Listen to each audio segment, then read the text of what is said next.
ସହିପାରିବିନି ଭାଇ। ସବୁ ସହିବାକୁ ହେବ। ଆମେ କ'ଣ ମଣିଷ ନୁହେଁ? ଆମ ବେକରେ ଜୁଆରି ଦେଇ ଗୋରାମାନେ ହଳ କରିବେ, ଆମକୁ ବଳଦ ଭାବିଲେ ବି ନା କ'ଣ?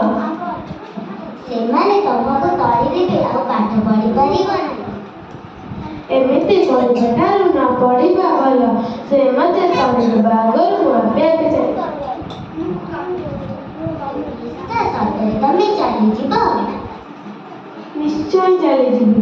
ପବିତ୍ର ଶିକ୍ଷାନୁଷ୍ଠାନରେ ଯେତେବେଳେ ଏ ଅତ୍ୟାଚାର ଚାଲିଛି, ମୋର କୋଟି କୋଟି ଦେଶ ପାଇଁ ସେ କ'ଣ କରୁନଥିବେ? ହେଲେ ଆମେ କ'ଣ ସେମାନଙ୍କ ସାଙ୍ଗରେ ଲଢ଼ିପାରିବା? ନିଶ୍ଚୟ ପାରିବା। ଏ ଦେଶର କୋଟି କୋଟି ଲୋକ ମିଶିଯାଇ ଗୋଟିଏ ହୋଇଗଲେ ଏ ହାତ ଗଣତା କେହି ଜାଣି କରିବ। ଆମେ ଲୋକମାନଙ୍କୁ ସାହସ ଦେବାକୁ ହେବ।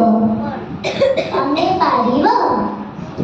ନିଶ୍ଚୟ ପାରିବି, ନିଶ୍ଚୟ ପାରିବି। ସବୁବେଳେ କୁଟା କ'ଣ ଖୋଜ ଯାଉ ଖାଉଥିବ, ସାହେବମାନେ ମଉଜ କରୁଥିବେ। ନିଜର ମାଟିରେ ନିଜର ଅଧିକାରକୁ ଗୋରାମାନେ ଅପରାଧ ବୋଲି ଭାବନ୍ତି କିସମାନେ? ସାହେବ ଚଢ଼ିବେ ଘୋଡ଼ାରେ, ମୁଣ୍ଡା ଦେବ ଦାନା। ସାହେବ ଖାଇବେ କ୍ଷୀର, ମୁଣ୍ଡା ଚରେଇବ ଗାଈ।